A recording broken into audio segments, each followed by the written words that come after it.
Hello and welcome to the Economic Times India Leaders Conclave, where an Indian business stalwarts delve into the discussions such as sector-specific challenges and opportunities, critical reforms and impetus for overall development across all aspects of the economy. In this special episode, we bring you exclusive highlights of the event. First up, we bring you a power-packed panel discussion on democratizing IT systems for a digital switch. I'd love to point my first question to Sapnesh, and that is, sir, what do you believe are some of the most blatant vulnerabilities in the global IT ecosystem that the COVID-19 outbreak has now brought to bear? Any disruption, any change exposes vulnerabilities. And I think what COVID has exposed is two. One, a dependence on key talent. And second, the expectation that this talent needs to transform themselves to just stay relevant. For many who've been doing the same thing or the same way of doing things for many, many years, for them to realize that what they knew all along and what worked all along does not make sense anymore, that is a very significant and substantial change.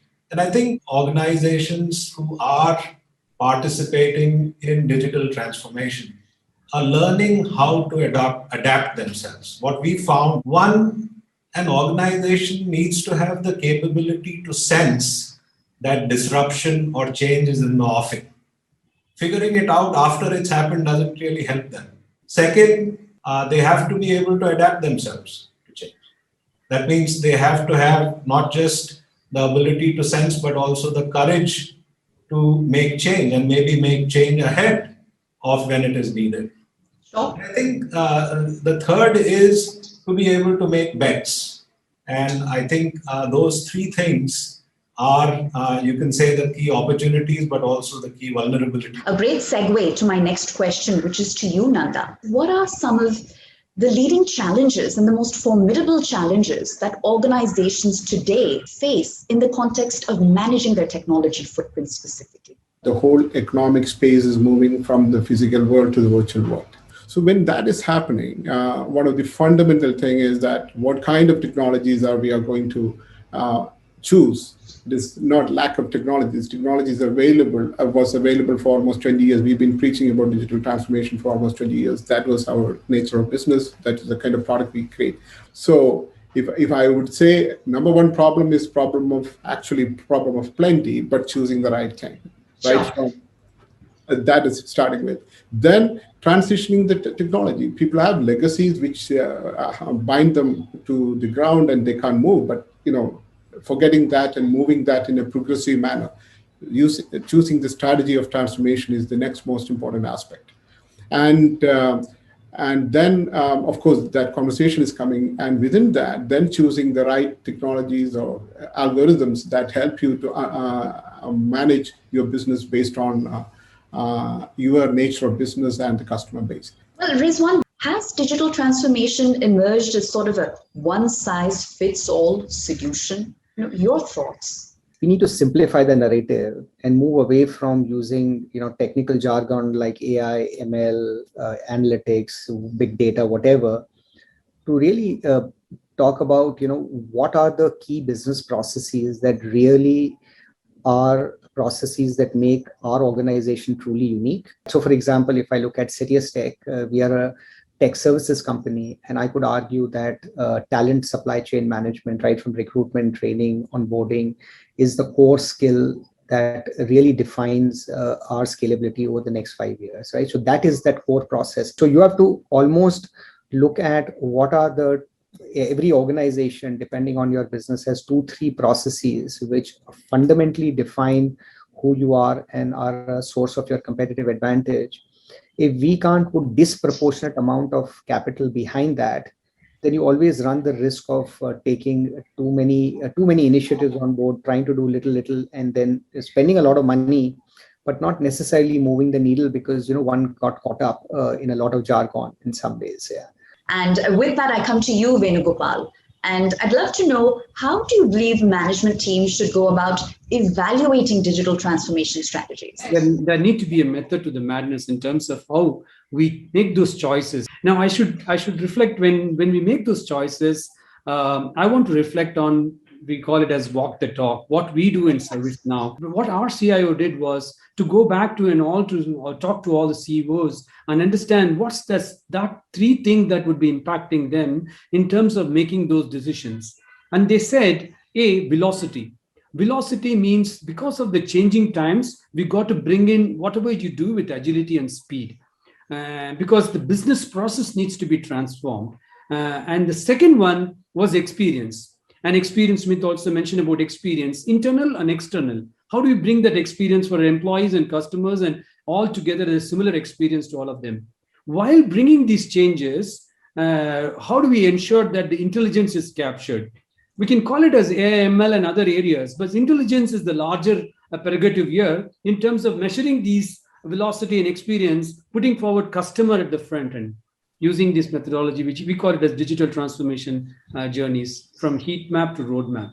Ashwin, my next question comes to you. So if you were to look inwards, within the four walls of your organization, how have you leveraged analytics to become a more resilient organization backed by actionable business insights? Being from a technology organization, I think it's important we drink our own champagne, So today, in IT, one of the most important part is about the whole talent supply chain, from hiring to training to deployment to retention.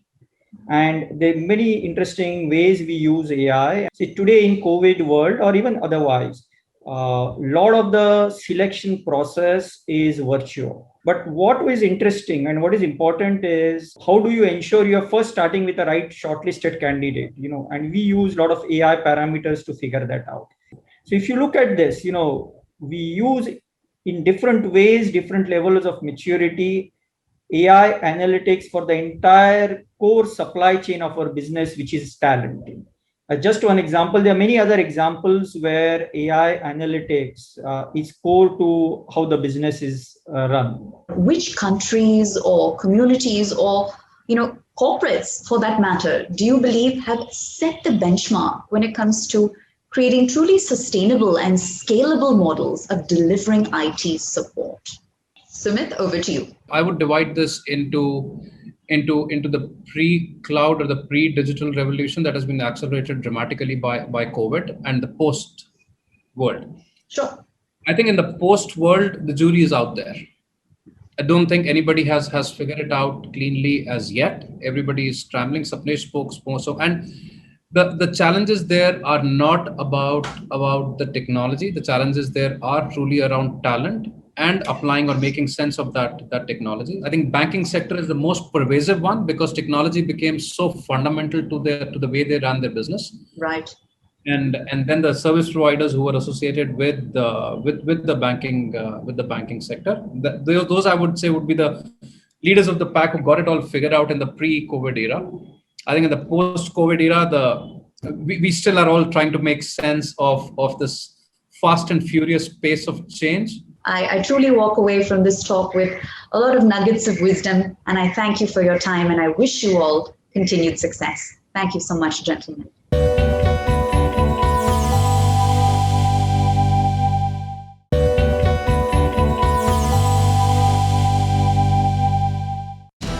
Welcome back. Our second roundtable discussion focuses on the pandemic catalyzation, India on its way to becoming the world's pharmaceutical nerve center.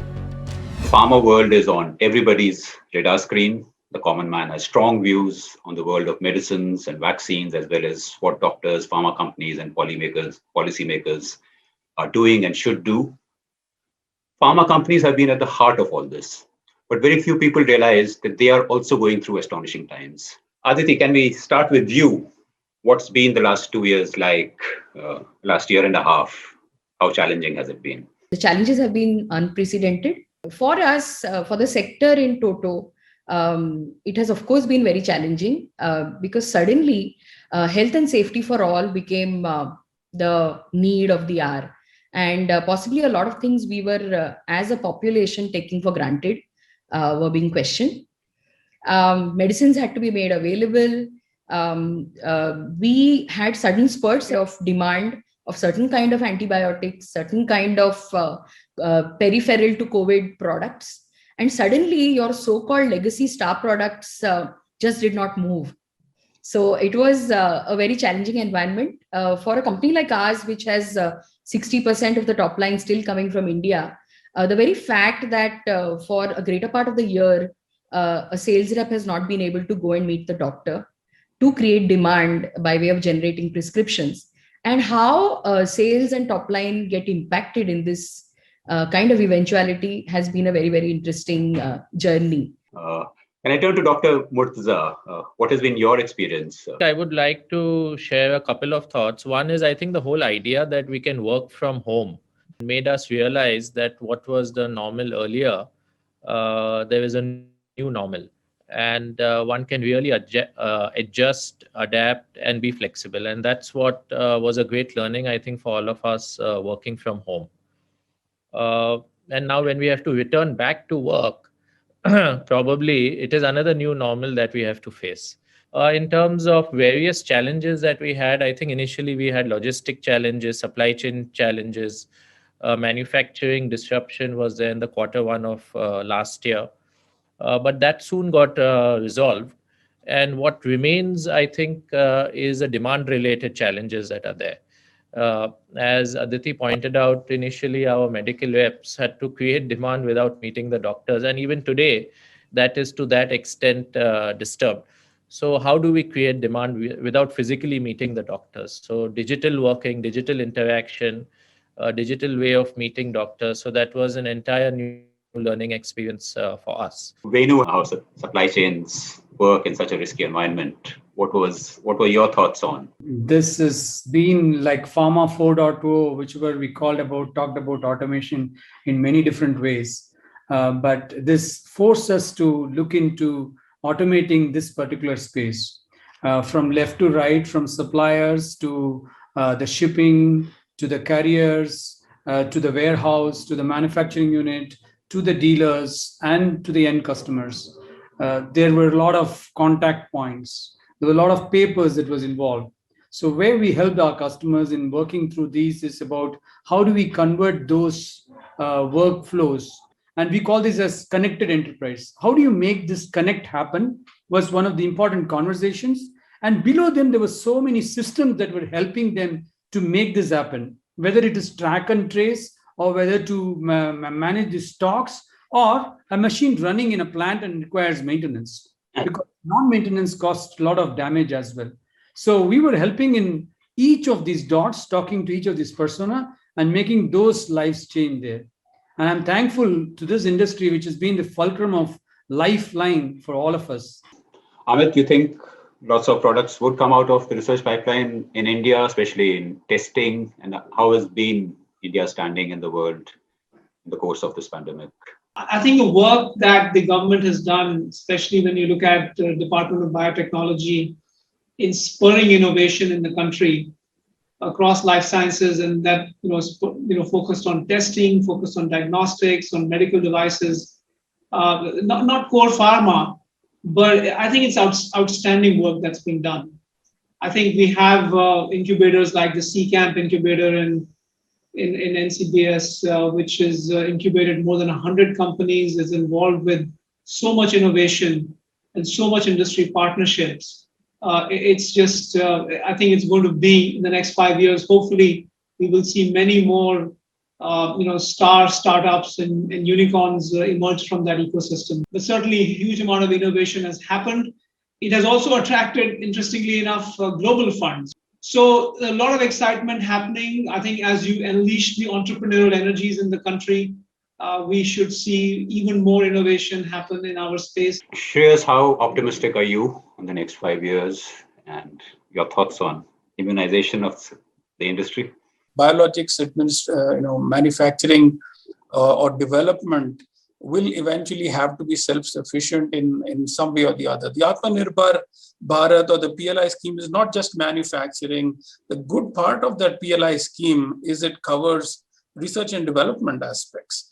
It promotes not just the area where it encourages companies developing global scale but it also allows them to cover expenses towards product regulatory registration, which is a big expense that companies undertake. So if you really look at how the Made in India strategy has gone, I think it is not just looking inward, but it's, if you extrapolate that, it's made in India for the world. Take an example of repurposing of drugs. We've seen vaccines brought in with clinical data which was proven abroad. Certainly very, very positive steps for the industry. If you ask me the next 5-year outlook, I remain very, very optimistic, because clearly the pandemic has shown the capability. Look at the venture capital funding which has gone into the country. We come into the country recently. Look at the partnerships. So clearly there is so much more to look forward to. Thanks very much for your inputs.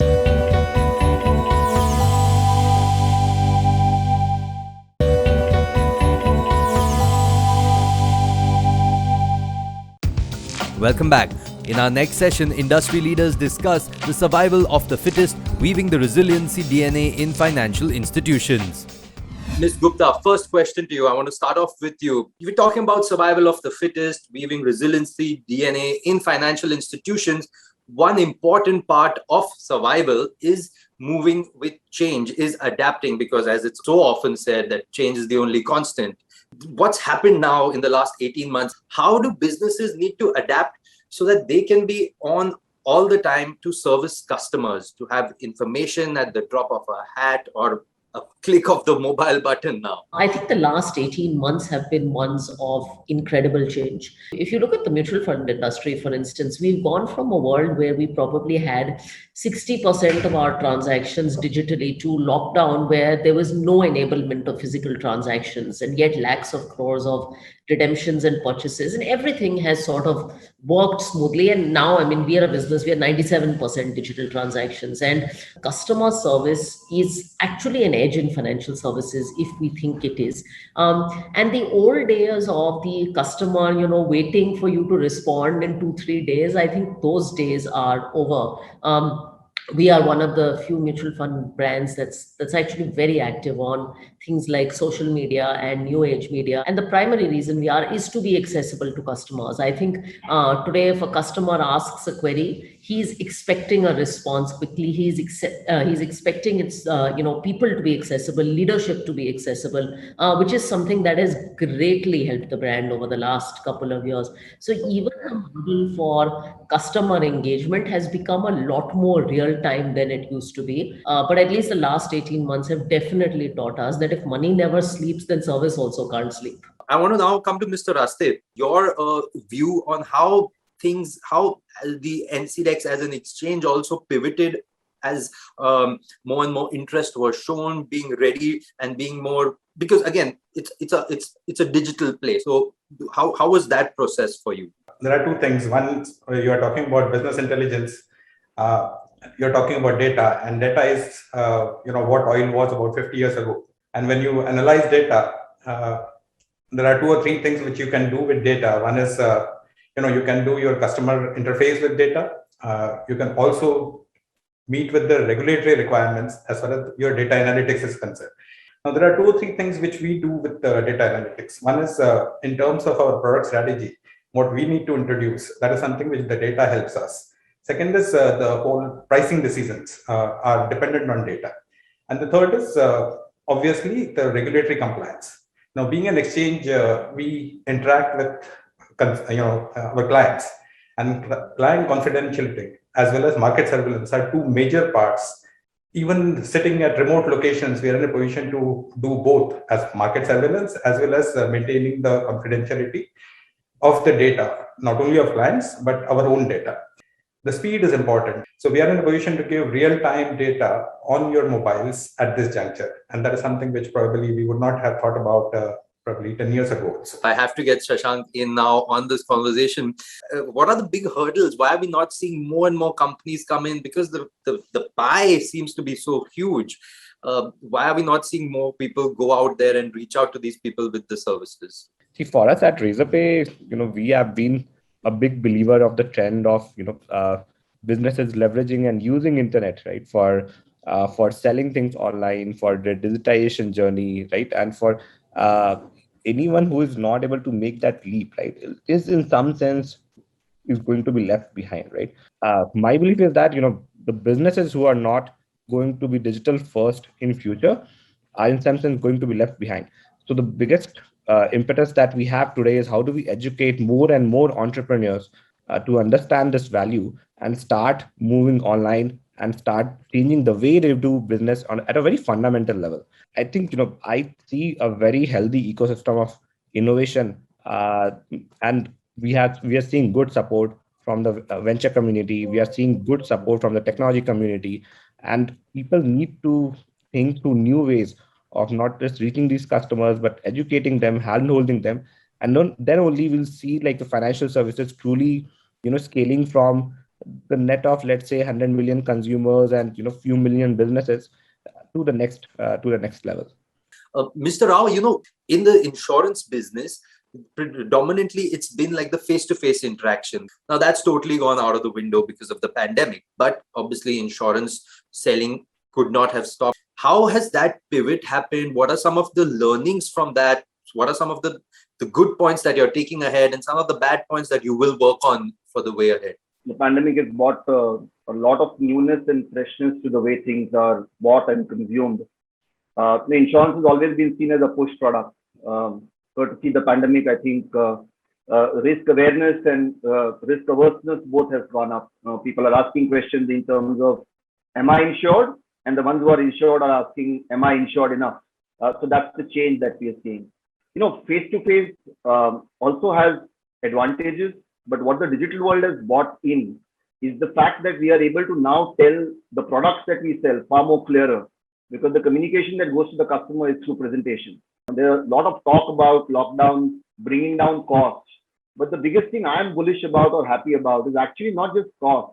The productivity of our people have gone up because their mechanism of interaction has changed. If we maintain the goodness of all that we have learned in the most horrible time of the last 100 years, I think the BFSI industry will be in far better and fitter shape with times to go ahead. Mr. Biswas, the payments bank is across. What I mean is to the villager in a small village far, far away, or to an executive in urban India, maybe in Mumbai. They use your product. They're using your payments bank service.